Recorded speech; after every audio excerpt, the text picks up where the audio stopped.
This is CliffCentral.com. Good morning. Welcome to Disrupt with myself, Mpumi Nhlapo, powered by T-Systems South Africa. On this show, for those of you that are new, we focus on immersive disruption through in-depth conversations with industry leaders. We talk about a range of topics really centered around technology across various industries, and we have guests in studio that help us explore these journeys and these topics. In the studio with me today, I've got Willy Seyama. Willy, how are you? Okay, and you, Mpumi? I'm great, thank you. Welcome, and thank you for joining us today. Thank you. You are the founder of Initiate, a pan-African digital marketing solutions company. We're going to talk about that a little bit. You are a digital strategist and infopreneur, so quite a few things that we need to define today. Absolutely. And some terms we need to come to grasp with. In fact, I'm told you are one of the leading pan-African digital marketing strategists. I'd like to believe so. You'd like to believe so. Fantastic. And so today we'll be talking about digital marketing and the role that digital marketing platforms play in shaping public opinion. You know, in the wake of the US elections, where to a certain extent those conversations about how Facebook could have influenced the outcome of those elections. We know in the BBM days in Egypt, where BBM at the time, BlackBerry, had a big influence in the uprisings there. So I think digital marketing as an influence of public opinion is really becoming quite a topical area of conversation. And I think for organizations and businesses, there's obviously an opportunity to leverage content and information differently to drive business strategy. Absolutely. And so we'll be talking about that today and other topics around social media, digital marketing, branding, how organizations can position themselves in a digital world. So really exploring the full spectrum of what the digital landscape has to offer. You founded Initiate in 2008, but you say that you fell into marketing by mistake. Can you talk us through that? Funny enough, while at university, I avoided marketing. You avoided marketing? Don't ask me why. And when I started work, it had to do with the fact that I needed to get work because my firstborn had just been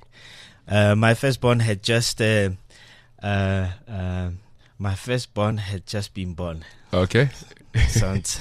Sounds like a crazy kind of coining of a phrase. My firstborn was came to Earth in November of '92. Okay. I was finishing my first degree then, and in '93 I had to find work. And the first job that came by was by SAB. I was an operations trainee at that stage, and operations in SAB terms was really talking to warehousing and distribution. Okay. That's where I started my employment journey. 21 months into it, an opportunity came up to become a trade marketing manager. For SAB. Okay. And this was in Northern Region as they called it then. It's loosely put. It's in the Petersburg area. Okay.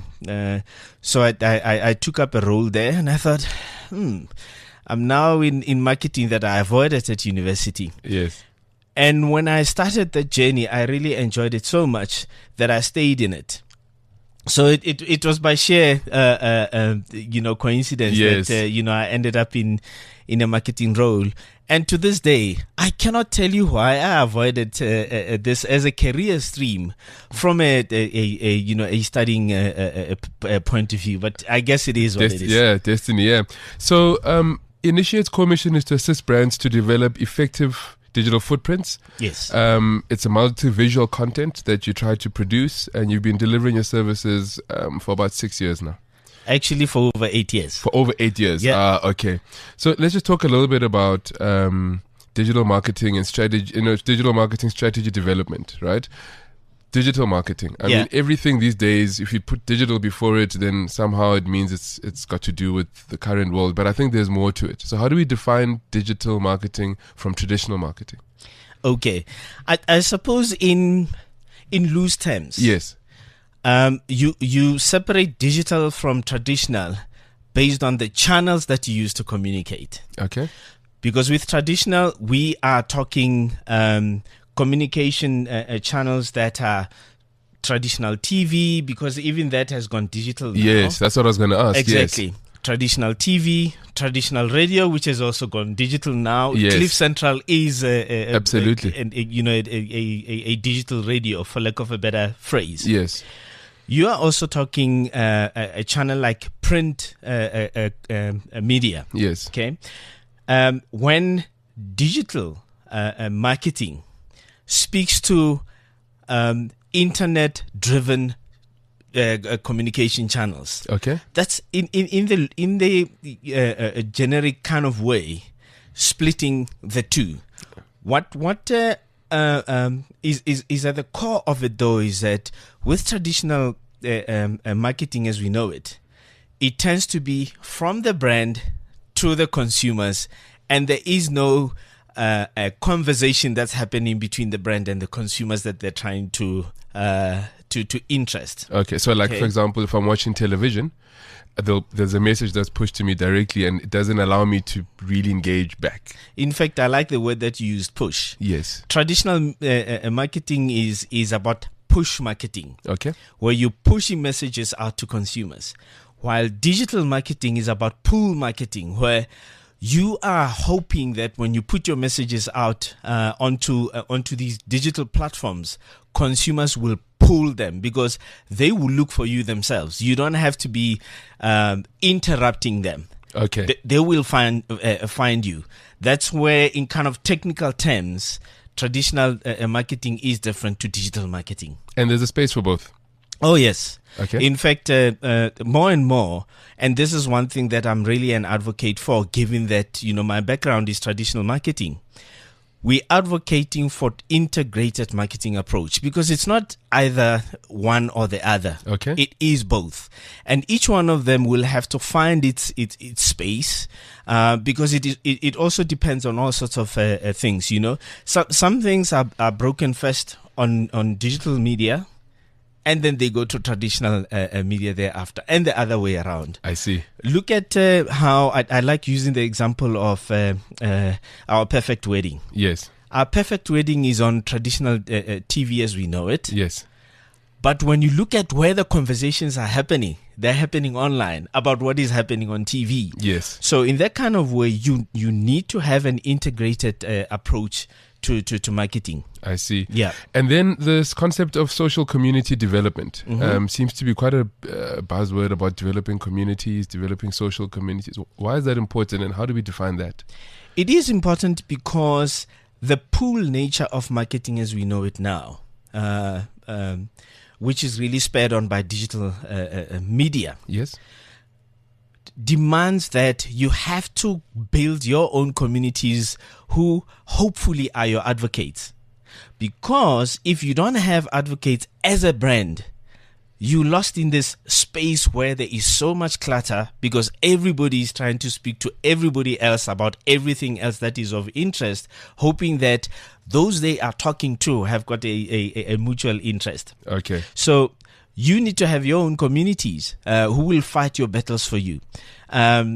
We know this in it has happened in so many ways. Let me take an example of the Chase Bank, yes, which is a Kenyan bank. Chase Bank is like Capitec Bank here. What happened was, there was a rumor that Chase Bank was running out of money. Yes. And people ran to the bank to try and draw their money, and chaos broke. What happened was the Chase Bank's advocates were the ones who actually defended the brand on social media. That is when you realize the value of communities that you have online. Without that, who knows what could have happened to Chase Bank, because actually the run was caused by people on social media itself. I see. So that is the value of online communities, because they will do the work for you when you are not there. Okay, so let's take the two together. So there's your online communities, and there's your digital marketing strategy. And you spoke about creating an environment where your customers are actually looking for you as opposed to you pushing a message to them. True. Let's talk. How do you make that happen? What are because if I look at social media and how I interact with it, it's largely just to communicate what I might be doing on a daily basis. I mean, I'm not a corporate in that sense. So if we look at it from a business, how do they go about leveraging these phenomena, if I can call them that, and translating it into something, you talk about monetizing, digital marketing. How do you go about doing that? It's actually interesting you're asking that question, Mpumi. Let me state two examples. The first one is, we try and educate our clients and through our own blogging at times to say, you cannot create a viral campaign. Okay. So let me state it again. You cannot create a viral campaign because the virality of a campaign is determined by those who are on online media generally. Yes. If they find it interesting to them, they will talk about it. That is how a campaign becomes viral. Okay. And we hear this all the time where clients are saying, but I want a viral campaign. Yes. It's not up to us as practitioners in the digital marketing space to create viral campaigns. Okay. Now, what is important is you have to understand the trends that are taking shape. You have to understand your community, hence the whole community management concept. You have to have a view for what tickles their fancy, and you can't always get it right because things happen in this in this space. Let's take an example. You have a situation where you launch a campaign. Okay, it is in December, and now I cannot remember the year. And Nelson Mandela passes away. Nelson Mandela becomes the news, not your campaign. Absolutely. So you don't have control over everything that happens in this space. And in fact, I argue that you don't have control over at all. What you have is influence. So the bigger your community is, the more enhance your influence. So from a strategy point of view, what you want to try and do is first understand what your brand is about. Let's take a typical government a brand like government communications. Yes. Okay. Government communications is more of a distributor of information than it is an engager of an engager with online communities. You have to understand that about your brand. And they deliberately want to position themselves that way. Deliberately so, but at times I tend to feel that they are deliberate in ways that are kind of sinister. Okay, which is a topic for another debate. But whatever is the case, whatever are your reasons, but you have to understand how your brand is positioned. Okay.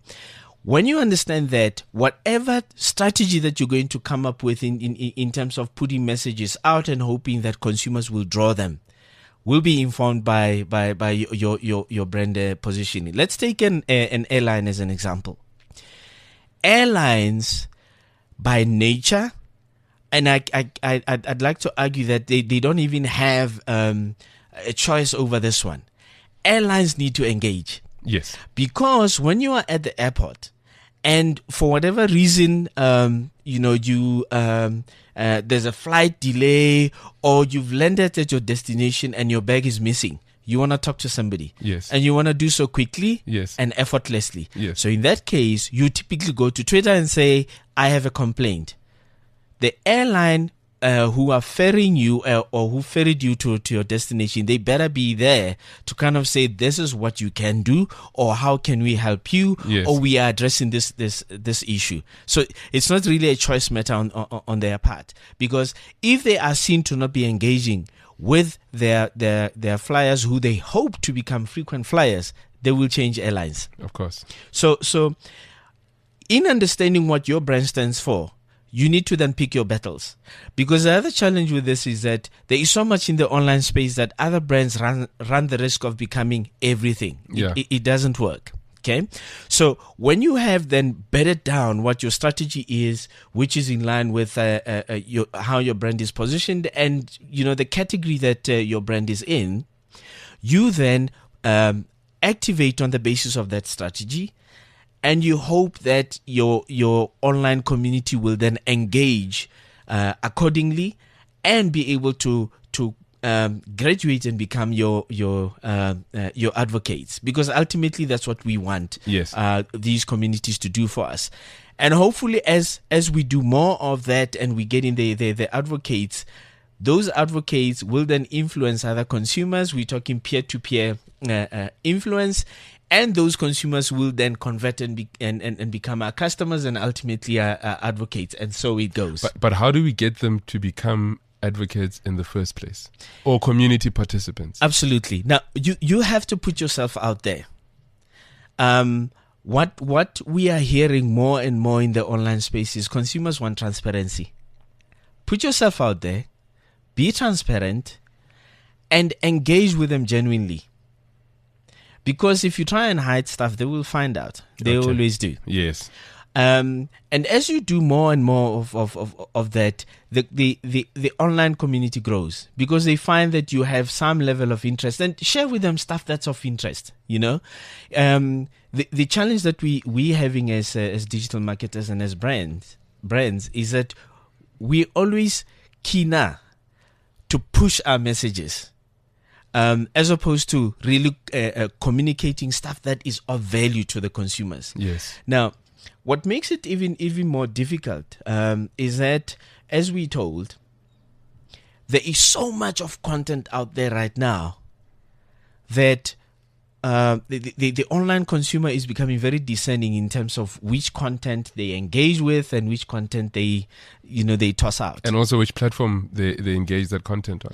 Absolutely. Yeah. Okay. And now you've added a layer to this, and that layer is understanding of how you put your content across the various channels, because you can't be saying stuff, at least in terms of tonality, you can't be saying stuff on LinkedIn in the same way that you do on Facebook, in the same way that you do on Twitter and Instagram. Okay. So you have to understand those dynamics, understand the headspace of the consumers, because when I'm on Facebook, I'm connecting with friends.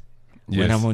When I'm on Twitter, I'm in a different mode altogether. When I'm on LinkedIn, and so it goes. So you also have to understand that as a brand, and we fall foul of it because we tend to want to put together a message and just put it out there and hope that it will catch fire somehow. Yeah, it doesn't quite happen that way. And consumers in their discernment, they do get it when you start doing that stuff. I'll give you one simple example. What tends to happen is you put stuff out on Twitter and you want to take that stuff and put it everywhere else. But Twitter is then using the sign, which doesn't apply to Facebook, which doesn't apply to LinkedIn. And when consumers pick that up, they get irritated. Because I can't then call you, I think you call yourselves gay. Skegete. There you go. Yes. Now, you are Skegete with an @ sign on Twitter. Yes. But when I mention you on Facebook, I have to mention your full name. Yes.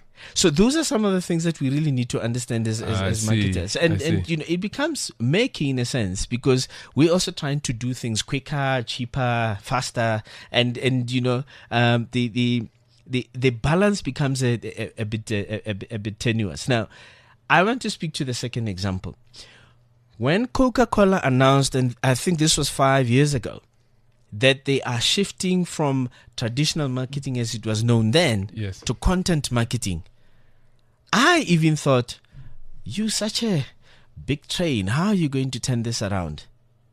They saw something that many other brands hadn't seen at that stage. And Coca-Cola have been going in that direction fairly aggressively. And many of the brands are now learning, we should have done this way back when. Yes. Because if we don't do so, because content marketing, we use these terms interchangeably. Let's define it quickly. So content marketing, I mean, what does that encompass? When you talk content marketing, you really speaking to making sure that you are developing content that will live on the various channels, but is led by digital media. Okay. As opposed to traditional marketing, because traditional marketing is about outbounding, content marketing is about inbounding. Okay, it goes back to the push-pull marketing terms that we were talking about. I want to clarify it. So if I look at television and Yes. the roots of television. Yeah. It was really to provide content, which is television content, but then the basis of that you can market, right? You can sell product on that platform, at a very basic level. And so when you speak about content marketing, are you leaning into that same type of reference where you're developing content and then creating marketing opportunities within that content, or is it different? There is a subtle difference to some extent. Think of it this way. When you're talking content marketing in the context of digital, consumers are saying to us, don't overmarket. Okay. We get it. Talk to us. Connect with us.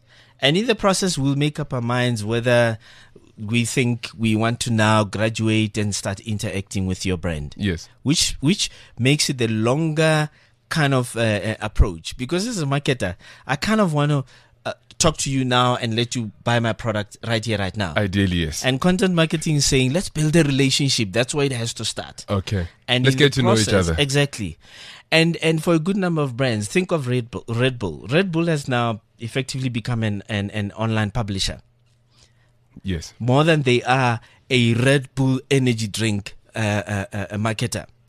Because they're saying, let's connect with our consumers and let them make the decision on the basis of this connection. Because the stronger the connection becomes, the more they'll be inclined to want to interact with the brand, which is really the ultimate that we want them to do. I see. And that is what content marketing is really about. And they've picked their battles quite early and very clearly in terms of the space within which they want to become a publisher, the audience for which they want to publish, if I can put it that way. Absolutely. They've done an awesome job of it, I must admit. Yeah. And hopefully brands will start following soon, some anyway. Yeah. Because that's where the battleground is now. Now, let's pull it into the B2B space, because Yeah. it does create then a different type of complexity, because you're not speaking necessarily to the end customer themselves. You're kind of speaking to another corporate organization that in effect becomes your customer, although ultimately you're serving their customer. I would say then, this content marketing becomes even more important into that space, or equally important at least, because then you've got very specific topics that you're speaking to. How does that translate into the B2B space?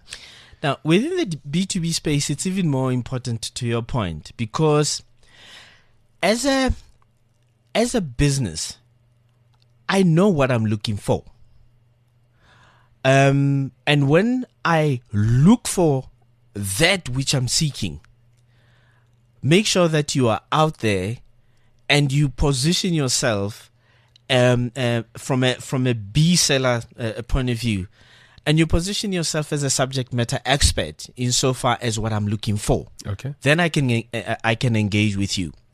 We cannot afford a shotgun approach with a B2B scenario. And B2B in this case, we're talking business to business. Business to business, okay? Yes. So I as a business who's looking for a service or who's looking for a product, I'm fairly aware. I do my own research, and by the time I go out looking for a person who can provide that service or that product, technically I have ticked those boxes. So the person in this case, and I'm talking digital marketer as an example. Yes. You better be clear about the fact that you've positioned yourself as being the best to be able to meet the requirements of the business who's looking for digital marketing services. And the space is fairly contested in that case. Absolutely. Interestingly, within digital marketing, the barriers to entry are so low. Yeah. Everybody thinks they can do it. Everybody thinks they can tweet. Yes. and as a result, if you don't really position yourself well as a subject matter expert, you're going to be swallowed. So that's kind of where the differences are. With the B2C, you can kind of shoot in the dark somewhere and kind of hope some customers will come your way. Yes. And even there, though, because increasingly customers are becoming consumers, the ultimate consumer in this case, they are becoming much more discerning. even that space is becoming a bit of a challenge, but it's more so in the B2B space. Okay, so let's talk then a little bit about this public opinion and how digital platforms, as we understand them, are driving public opinion. An article by JP Kloppers titled "What is really driving public opinion?" And they looked at data analytics and they looked into opinion mining, as they called it, and really trying to understand how are people's decisions being driven. I want to ask the question like this. If I'm on Facebook, I assume the things that are happening there are pretty organic. Okay? Yeah. But what you're telling me now is that it might not be the case. There's very deliberate actions taking place to make me act in a very specific way. Okay? So there's a philosophical aspect to the question, which we'll come to, but I want to start firstly to say, to what extent are we being kind of channeled on digital platforms in terms of the content that we consume and how that shapes the next steps that we take? Sure. Facebook is actually the master at this. You spoke briefly about the Donald Trump phenomenon. Yes. And the fact that people are saying Facebook had a hand in the outcomes. Yes. One way or the other. Yes. You have two players. You've got the online, the platform owner in Facebook. Yes. And you've got the content provider. Us. Yeah. Now, the content provider himself or herself has got certain specific objectives. Okay. In my case, across the various social networks, I always use my professional hat on. Okay. Even on Facebook. Okay. So I have a specific objective to position myself in a professional way. Okay. Okay. So anyone who interacts with my content, I'm really trying to say to them, I am this kind of person who offers these sorts of services, and this is how I want you to engage with my content. Okay. So there's a level of influence. Yes. And then you look at Facebook, who are the owner of the platform. They have their own objectives. And ultimately, their objectives are about making sure that people engage with their content in such a way that they can charge more in terms of advertising rates for the particular content. Okay. Here's one simple example. You get more reach on Facebook when you load your video directly on their platform versus when you embed a link from YouTube. There is manipulation there already. And that is a fact. They will not admit to it, but we know.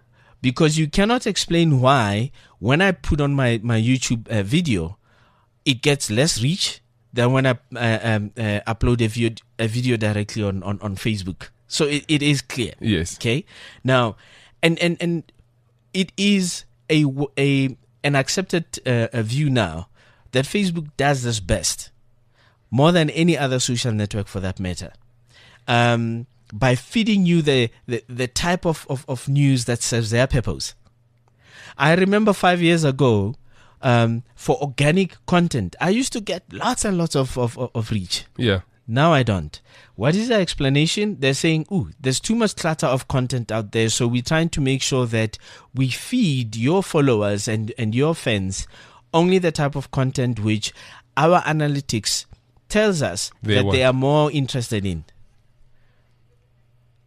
And here's the funny part though. When you boost a post, then you get more reach. Yeah. So how do they explain that part?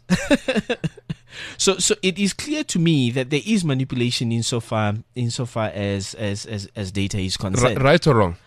Exactly. Yeah. And at times they get it wrong. I mean, Facebook has been in trouble a few times for changing their privacy policies, amongst other things, because people were saying, whoa.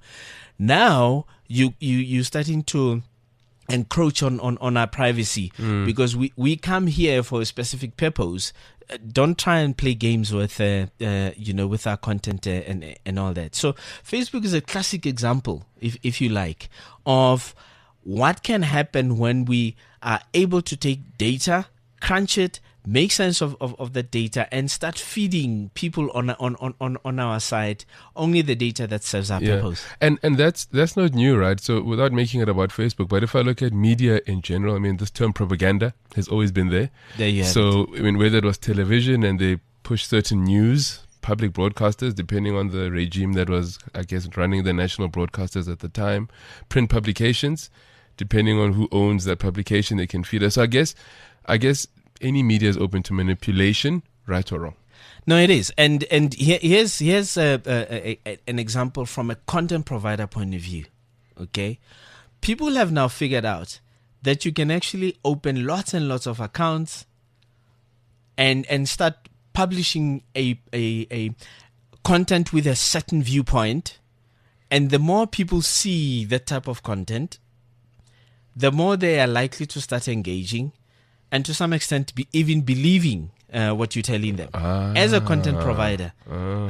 The whole debate that we're having now about white monopoly capital is one such example. It's almost accepted now that there has been manipulation of public opinion to start believing that there is this term indeed called white monopoly capital, and there is an element of truth in it. Now, what makes it even more challenging is that social netizens, as I call them, they tend to believe things at face value. Yes. Why do I say this? We do lots and lots of blogging on our site. Okay. We put stuff out there, and we realize people don't click on the links that we share for them to come to our site to read more about what we're telling them in 140 characters. So they're happy with what you've said in 140 characters. And that's where they leave it. My way has just suffers the ignominy of fake news that was published, and people believed the fake news that there was racism because one of their employees distributed an email that had racist connotations. Yeah. And only afterwards, after the social netizens had jumped on board and basically criticized my way for being racist and threatening this and all those sorts of things, only afterwards the truth came out. Sure. So you have those unfortunate situations where content providers can actually manipulate news. Yes. And the platform owners, they are also able to manipulate what we see and engage in, because they've got the data to be crunching to see which way trends are going, and as a result, skew what we see. What we see, yeah. Yeah. So talk to me then about influencers. So there's a new breed of people that we heard the term even in the wake of the the scandals around social media manipulation. So this term influencers, what role do they play? They play a big role. It's a funny one because influencers have always been there. Yeah. It's just that with the advent of online communications and the social media at large, we have given it a term now that has made it popular. But they've always been there. Here's an interesting stat. We told that on Twitter, as an example, only 5% of the Twitter universe tend to say things all the time. 5%. The 95% are listening and retweeting at best. Interesting. Okay, so when you take that in the I think Twitter are now sitting at 330 million yes. Subscribers across the world. 5% of that is about 1.5 million people. 15 million. 50 million. Thank you. 15 million. Yeah. So now, in the context of South Africa, that number is even smaller. Okay, I don't have the number. Smaller. You know what I mean? Yes. And we know who are the typical culprits in this or is it culprits or the contributors? There you go. Yeah. we see their tweets all the time. Yes. So what it says is they have become influencers. They influence what social conversations are taking place literally on a daily basis.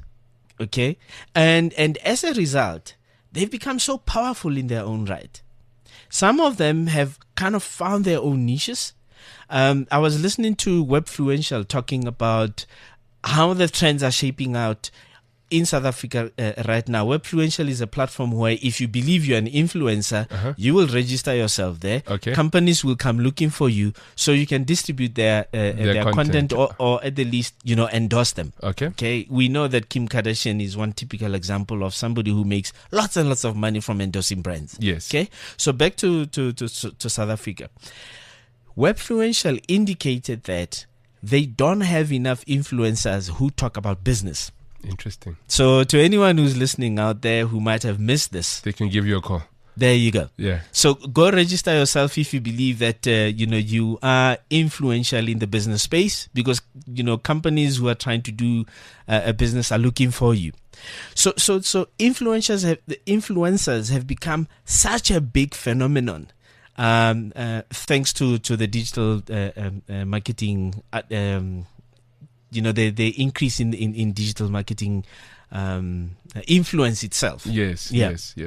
Okay, so how do then companies, now taking it back to business, how can they start to, we now have the backdrop. So we understand the landscape. We understand that we need to leverage it differently depending on the platforms. We understand that it is open to manipulation, good or bad, but that there's an opportunity. I think that's the point, is that it does present a new opportunity for companies to differentiate themselves in a very competitive landscape. So can you maybe give some pointers on how companies can start to leverage digital marketing strategies to do things differently? One of the first things is that companies themselves need to take the time to understand how the space works. Because, and I'm saying this with the utmost of respect, a lot of companies still don't. Okay. And I suppose it's because we take it for granted. What do I mean by it? If I'm a marketer within any company, and I'm involved in the social networks in my own personal capacity, I tend to think it is that easy when I'm doing business. Yes. So and I'm saying yes for myself. and I think you're saying yes for a few other people out there. Yeah. So I'm saying, as a start, companies need to understand the space. Okay, take the time. We happy. I'm not here to advertise my business as such, but we're happy to share knowledge about the space for free. Okay. And hopefully, in the process, we'll do business. Yes. But understand the space. That's the first thing. The second thing that companies must really take the time to do is listen to what online consumers are saying, the social netizens, as I choose to call them. Just listen, because we are in a hurry to get our brands out there without understanding what are the trends that are taking shape globally, locally, within our category, about our competitors, and possibly about our own brands. Because if your brand is worth any assault out there, social netizens are talking about it. Just listen before you start communicating. Okay. When you've done so and you have an understanding of what those trends are and how they're playing themselves out, then understand how you want to play in the space given the positioning of your brand. Because you cannot be one thing on traditional media and be another on digital media. It doesn't work. Your brand should have a unified position regardless of the media channels that you are using to communicate. Yes. When that has happened, go and test the waters. The one thing I love about the digital marketing space is that it allows you to experiment. And you have to be brave as a brand to be able to go and experiment and see what works. And as you do so, you then build on what works, but you keep your ear on the ground all the time, because this space is, it's moving, it's shifting. There's new stuff that's coming on board all the time, and if you don't keep your ear on the ground insofar as those changes are concerned and how they're going to affect you, you're going to be left behind. Okay. Yeah. So that is just top of mind, what companies must do, if they want to really play effectively in this space. And obviously work with people who have invested their time and resources in understanding the space and keeping abreast with all the changes and what have you that are taking place. Absolutely. Yeah. And then around data analytics, is it specific to online data, or is there a part of this that speaks to data within the organization, within the digital marketing space? How do the two come together? In my mind, data is data. Okay. In this case, online is really just a source. Okay. We know that online gives you more opportunities because as people interact, as people visit the internet, we can record that stuff. Unfortunately, when you're talking to print and traditional radio as we know it, and traditional TV, it becomes a bit of a challenge to be able to collect data without aggregations. Yes. But when it comes to the online space, there's no aggregations. I can zoom into Mpumi, who is interacting with me on an ongoing basis. Yes. Okay. So data is really important. It's really understanding how you can work with data based on the sources that it comes from. One thing to also remember, by the way, about the online data is that there are fictitious accounts out there. Yes. Okay. I was actually going to ask the question around that. Absolutely. So you need to bear that in mind, and there are tools out there that can help you suss out, the data that's coming from fictitious users in this case, so that you can then stick with the data that has got more value. Okay. And spend that time in really crunching the data, because it will tell you stuff. It really will. I'll give you one simple example. A lot of the brands, they tend to be using their working hours when it comes to engagements. You mean on digital, right? Yeah, exactly. Yeah, so Okay. 9 to 5, 8, whatever it might be. You see what I mean? And some of the consumers in those categories for those brands could be active on social media after hours. Yes. So if you don't understand simple things like those, you are really going to get it wrong.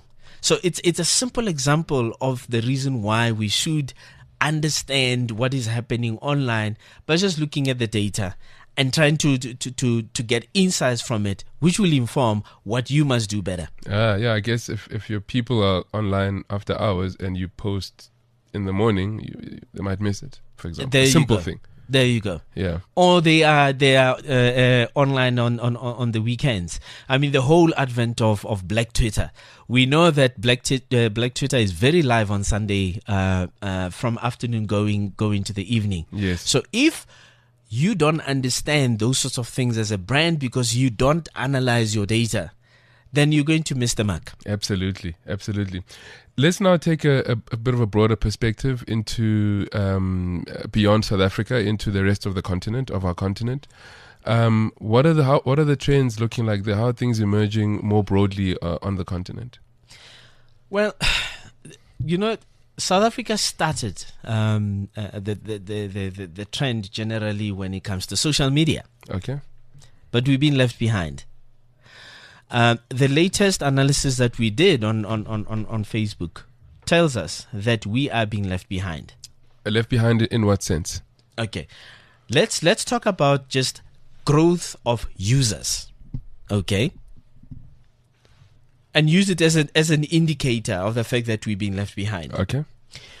3-4 years ago, South Africa was in the top 3 leading countries on the continent in terms of growth of Facebook active users. Okay. We are now we are sharing the last spot with Morocco in the top 5. Okay. Now, but let me draw your attention to this. Morocco has got 60% of our population. 60%. We're now sitting at 55 million. Yeah. Okay. They have 60% of our population. but we are now neck and neck with them at 18 million users.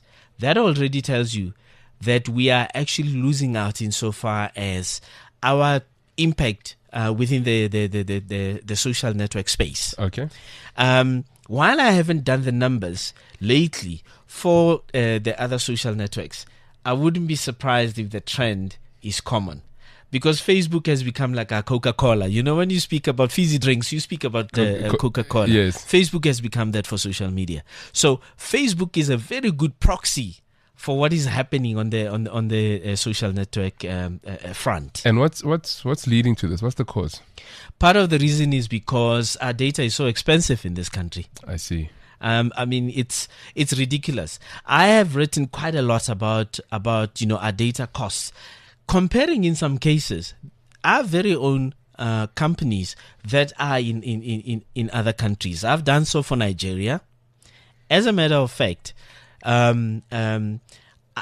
data cost for MTN, our data costs are higher than Nigeria's. How do you explain that? And we can go into details where I give you my own layman's view of it, and I cannot explain why is it that data cost in South Africa for MTN is higher. I did the same comparative for Tanzania. Vodacom is in Tanzania as well. Their data costs are cheaper than ours. How do you explain that? It defies logic for me. Now, our data costs are very high as a country. Okay. Now, when you look at the other elements that are taking shape, is that our economy is ailing, while the economies of especially North Africa are actually doing well. So it means that more people can afford to come on to buy data. Yes, that is also cheaper, and those numbers are increasing. Our numbers are really increasing at what is becoming a pedestrian rate with time.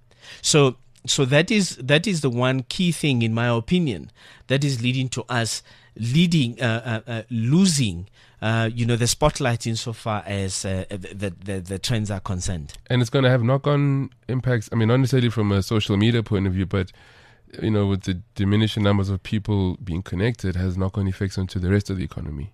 In terms of people having access to new opportunities or things that they could do even on a global scale. Actually, whether we believe it or not, you are absolutely correct. Social media has become such a key part insofar as a growth across the board. Yeah. I know that people, dispute this, but just look at the trends. The trends are telling you. Yeah. I mean, Facebook is top 5 most valuable organizations on the Fortune 500. You have it. It speaks to really the influence, the impact that they're having on a global scale. So given that, I mean, the one metric is that we're starting to lag behind in terms of the numbers, but in terms of how social media has been, digital platforms are being leveraged in the rest of the continent to drive business growth, are we seeing that there's an uptake? I mean, your company, the services that you offer, is it an area that's growing, or is there still a lot of education that needs to happen to get people to understand what's possible? You see, even insofar as developments in technology at large, we're also lagging behind. Okay. Look at what's happening in Kenya versus what's happening here. Technology is being put into ordinary people's hands in Kenya, and they're using it. While there is still a lot of consumption of technology that's taking place, which is something that is happening generally on the continent, but there's also an increasing level of leveraging the technologies to be able to build solutions on the back of them. We're not doing such a good job of it. Yes. And we can argue about what is and what is not. I'll give you one simple example about what's happening in Kenya. And this is where you see the value of government understanding how they can use the technology to actually boost the economy. In Kenya, smartphones that are imported into the country, they don't have duties. So there's no taxes that are paid on those. And the whole idea with it is so that you can get smartphones into many hands of the Kenyans. But here, that is not happening. Okay. Now,